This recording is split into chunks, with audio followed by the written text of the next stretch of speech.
છેલ્લા 3 દિવસથી જામનગર અને દેવભૂમિ દ્વારકામાં સતત વરસાદને કારણે વીજળી સંબંધિત સમસ્યાઓ વધી છે, જેમાં જામનગરમાં જ 60થી વધુ ફરિયાદો નોંધાઈ છે। પીજીવીસીએલે સમસ્યાના નિરાકરણ માટે 100 ટીમો અને 200 કર્મચારીઓ તૈનાત કર્યા હોવા છતાં વરસાદી ઝાપટા સાથે વીજ પુરવઠો ખોરવાતા શહેરીજનો પરેશાન છે।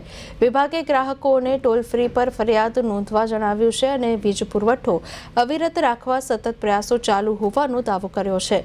છેલ્લા 3 દિવસમાં જામનગર સર્કલ એટલે કે જામનગર શહેર, જામનગર જિલ્લો અને દેવભૂમિ દ્વારકા જિલ્લો આ ત્રણેય વિસ્તારમાં સાર્વત્રિક બધી જગ્યાએ બહુ સારો અને સુખમય વરસાદ થઈ રહ્યો છે, જેનાથી પ્રજામાં ખૂબ આનંદની લાગણી છે।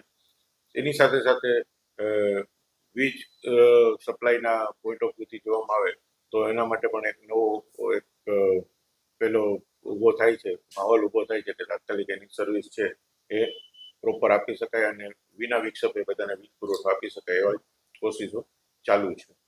આની સામે જોતા છેલ્લા 3 દિવસનો જે ખૂબ ભારેથી અતિ ભારે વરસાદ થાય છે, ખૂબ વીજળીના પણ બનાવો બની રહ્યા છે બધી જગ્યાએ, અમુક જગ્યાએ તો વીજળી પડવાના પણ સમાચાર થાય છે। આ બધાની વચ્ચે વીજકર્મીઓ પોતાના જાનના જોખમે પોતાની સેફટી રાખી અને પોતાની રીતે વીજ લાઈન છે એની મરામત કરવાની કામગીરી કરતા રહેતા હોય છે।